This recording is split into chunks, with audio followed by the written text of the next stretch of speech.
Hi friends, आप सभी का न्यू आदर्श क्लासेस यूट्यूब चैनल में स्वागत है। आज की वीडियो में हम लोग पढ़ने वाले हैं भारतीय राज्य व्यवस्था के बारे में। तो आप लोग इस वीडियो को अंत तक ज़रूर देखें और साथ ही साथ वीडियो को पसंद आने पर लाइक करें और चैनल को सब्सक्राइब करें। चलिए देखते हैं आज हम लोग पढ़ने वाले हैं भारतीय राज्य व्यवस्था के बारे में, इंडियन पॉलिटी के बारे में।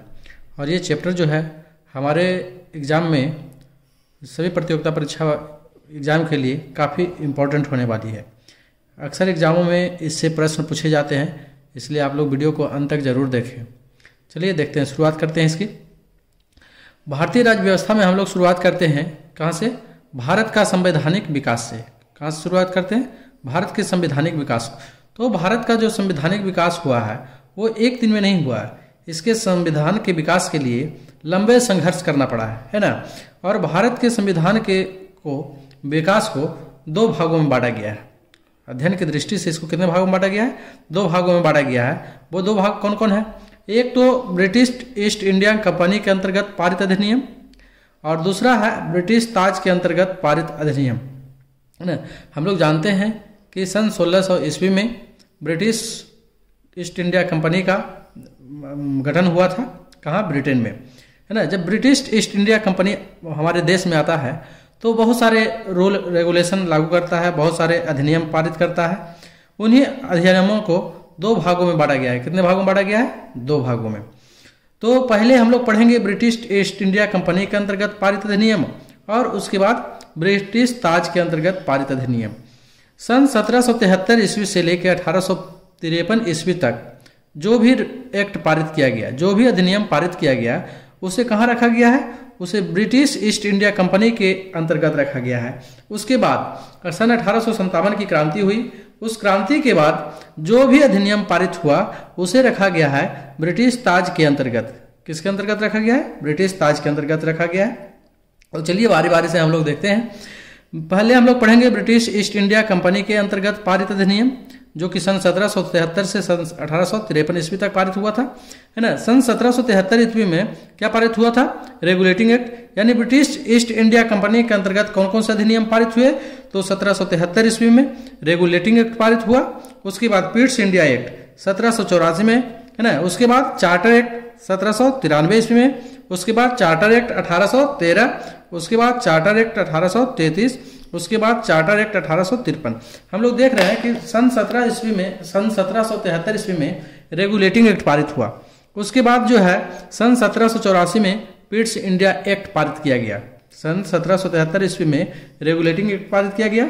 उसके बाद सन 1784 ईस्वी में क्या हुआ? पिट्स इंडिया एक्ट पारित किया गया। उसके बाद हर एक 20 साल पर, है ना, जब चार्टर एक्ट 1793 ईस्वी में पारित हुआ, इसके बाद हर एक 20 साल पर क्या किया गया? एक चार्टर एक्ट पारित किया गया। जैसे देखिए सन 1793 में चार्टर एक्ट पारित हुआ और इसके जस्ट 20 वर्ष के बाद फिर एक एक्ट पारित हुआ और उसे हम लोग नाम दिए क्या? Charter act 1813। फिर इससे 20 वर्ष बाद एक और चार्टर एक्ट पारित हुआ और इसका नाम हम लोग दिए क्या? Charter act 1833। फिर 20 ईस्वी के बाद एक और अधिनियम एक एक्ट पारित हुआ, उसे हम लोग नाम दिए क्या? नाम दिया गया चार्टर एक्ट 1853। तो आप इसको याद रख सकते हैं। ब्रिटिश ईस्ट इंडिया कंपनी के अंतर्गत कुल 6 गो अधिनियम पारित किया गया है। कितने अधिनियम पारित किया गया? 6 गो। कौन कौन? Regulating act 1773, Pitt's India act 1784, उसके बाद charter act 1793, charter act 1813, charter act 1833, 1853, है ना। 1793 के बाद प्रत्येक बार 20 साल के बाद जो है एक चार्टर एक्ट पारित किया जाता था। उसके बाद जो है ब्रिटिश ताज के अंतर्गत पारित अधिनियम, है ना। तो हम लोग जानते हैं कि सन 1857 ईस्वी की क्रांति हुई और उस क्रांति के बाद जो है ब्रिटिश संसद जो है क्या किया था? ब्रिटिश ईस्ट इंडिया कंपनी के अंतर्गत जो शासन था उस शासन को अपने हाथों में ले लिया और उसके बाद जो भी एक्ट पारित हुआ वो आया ब्रिटिश ताज के अंतर्गत, है ना। और सन 1858 से लेके 1947 ईस्वी तक जितने भी एक्ट पारित हुए वो ब्रिटिश ताज के अंतर्गत रखा गया। तो चलिए देखते हैं कि ब्रिटिश ताज के अंतर्गत कौन कौन से अधिनियम पारित हुआ। तो हम लोग याद रखेंगे भारत शासन अधिनियम 1858। इसके जस्ट 3 साल के बाद लागू हुआ भारत परिषद अधिनियम 1861। इसके फिर बाद हुआ 1892 भारत परिषद अधिनियम 1892, और उसके बाद फिर भारत परिषद अधिनियम 1909। 1909 के 10 साल बाद हुआ था 1919, और उसके बाद भारत परिषद अधिनियम 1935, उसके बाद भारतीय स्वतंत्रता अधिनियम 1947। सबसे पहले आप लोग क्या करें कि सारे जो पॉइंट दिए गए हैं ब्रिटिश ईस्ट इंडिया कंपनी के अंतर्गत और ब्रिटिश ताज के अंतर्गत, इन सब पॉइंटों को याद करें, है ना। और उसके बाद बारी बारी से हम लोग सारे पॉइंटों के बारे में विस्तार से चर्चा करेंगे, है ना। बारी बारी से सारे पॉइंटों के बारे में विस्तार से चर्चा करेंगे। तो चलिए आज की वीडियो में हम लोग चर्चा करेंगे किसका, रेगुलेटिंग एक्ट 1773 ईस्वी के बारे में पढ़ेंगे। तो रेगुलेटिंग एक्ट जो 1773 ईस्वी में पारित किया गया, इसकी क्या आवश्यकता पड़ी, है ना, कि रेगुलेटिंग एक्ट पारित किया गया। तो हम लोग जानते हैं कि 1600 ईस्वी में ब्रिटिश ईस्ट इंडिया कंपनी का ब्रिटेन में गठन किया गया था, और उसके बाद जो ये भारत में व्यापार करने के उद्देश्य से आया था। अब इसी पर, है ना, इसके कार्य को देख रेख के लिए क्या किया, ब्रिटेन को जो प्रधानमंत्री उस समय था, कौन था, तो लॉर्ड नॉर्थ था। ब्रिटेन का प्रधान उस समय कौन था, लॉर्ड नॉर्थ। इसने इसकी देख रेख के लिए एक गुप्त क्या बोलते हैं उसको, गोपनीय समिति का गठन किया गया था, और उस गोपनीय समिति के अनुशंसा के आधार पर एक एक्ट पारित किया गया, और उस एक्ट को हम लोग क्या नाम दे दिए, रेगुलेटिंग एक्ट का नाम दिया गया। तो चलिए पढ़ते हैं बारी बारी से। रेगुलेटिंग एक्ट 1773 ईस्वी को पारित करते हैं। 1773 ईस्वी का जो रेगुलेटिंग एक्ट है, उसको भारत के संवैधानिक विकास में महत्वपूर्ण स्थान है ना, बहुत महत्वपूर्ण स्थान रखता है संविधान के विकास में, क्योंकि इस अधिनियम के माध्यम से भारत में ईस्ट इंडिया कंपनी पर ब्रिटिश संसदीय नियंत्रण स्थापित करने का प्रयास किया गया था। सर्वप्रथम ब्रिटिश ईस्ट इंडिया कंपनी पर नियंत्रण स्थापित करने का प्रयास किस अधिनियम के द्वारा किया गया था, तो रेगुलेटिंग एक्ट 1773 के द्वारा। उसके बाद जो है क्या कहता है कि वहां का जो तत्कालीन ब्रिटिश प्रधानमंत्री है, कौन था उसमें ब्रिटिश प्रधानमंत्री, तो लॉर्ड नॉर्थ था। तो तत्कालीन ब्रिटिश प्रधानमंत्री लॉर्ड नॉर्थ द्वारा गोपनीय समिति की सिफारिश पर 1773 ईस्वी में एक एक्ट पारित किया, और उसे क्या किस नाम की संज्ञा दी, तो रेगुलेटिंग एक्ट 1773 की संज्ञा दी, रेगुलेटिंग एक्ट 1773। चलिए अब आगे देखते हैं। इस अधिनियम के माध्यम से ब्रिटिश सरकार ने स्पष्ट कर दिया कि भारत में कंपनी के अधीन क्षेत्रों का शासन मात्र ब्रिटिश ईस्ट इंडिया कंपनी के व्यापारियों का निजी मामला नहीं माना जा सकता है ना। इस अधिनियम में ये ब्रिटिश संसद जो है क्या कहा कि भारत में कंपनी के अधीन जो शासन है उस मात्र ब्रिटिश ईस्ट इंडिया कंपनी के व्यापारियों का निजी मामला नहीं है, बल्कि ब्रिटिश संसद को इस संदर्भ में आवश्यक कानून बनाने एवं निर्देश देने का भी अधिकार है। कंपनी के प्रशासन की देखरेख हेतु इंग्लैंड में 2 संस्थाओं का निर्माण किया गया। 2 संस्था कौन कौन था, पहला था निदेशक मंडल और दूसरा था हितधारकों का मंडल। निदेशक मंडल अर्थात कोर्ट ऑफ डायरेक्टर्स, और हितधारकों का मंडल अर्थात कोर्ट ऑफ प्रोप्रिएटर्स। चलिए अब हम इस अधिनियम के अंतर्गत क्या क्या किया गया, ये जो पॉइंट है, ये पॉइंट काफी इंपॉर्टेंट है ना। आप लोग इस पॉइंट को ध्यान से देखें। इस अधिनियम के द्वारा बंगाल के गवर्नर को गवर्नर जनरल कहा जाने लगा, है ना। रेगुलेटिंग एक्ट 1773 ईस्वी में जो बंगाल का गवर्नर था उसको क्या कहा जाने लगा, गवर्नर जनरल कहा जाने लगा, है ना। रेगुलेटिंग एक्ट 1773 के द्वारा बंगाल के गवर्नर को क्या नाम दिया गया, गवर्नर जनरल नाम दिया गया। क्या नाम दिया गया, बंगाल के जो गवर्नर है उसको क्या नाम दिया गया, गवर्नर जनरल नाम दिया गया। उसके बाद इस गवर्नर जनरल की सहायता के लिए 4 सदस्यीय कार्यकारिणी परिषद का गठन किया गया, है ना।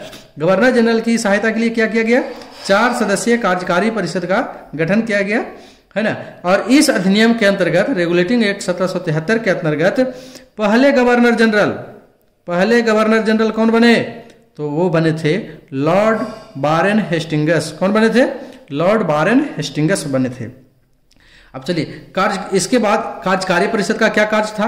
कार्यकारी परिषद सैन्य तथा नागरिक प्रशासन से संबंधित थे। कार्यकारी परिषद का संबंध किससे था, सैन्य तथा नागरिक प्रशासन से संबद्ध थे, तथा निर्णय बहुमत के आधार पर लेते थे। निर्णय किसके आधार पर लेते थे, बहुमत के आधार पर लेते थे। कानून बनाने का अधिकार गवर्नर जनरल सहित उसकी परिषद को दिया गया था, है ना। कानून बनाने का अधिकार किसको दिया गया था? गवर्नर जनरल के साथ साथ उसके 4 सदस्यीय परिषद को भी, कार्यकारी परिषद को भी अधिकार दिया गया था। परंतु कानून लागू करने से पहले भारत के जो सचिव थे उससे अनुमति प्राप्त करना अनिवार्य था। अगला पॉइंट देखते हैं।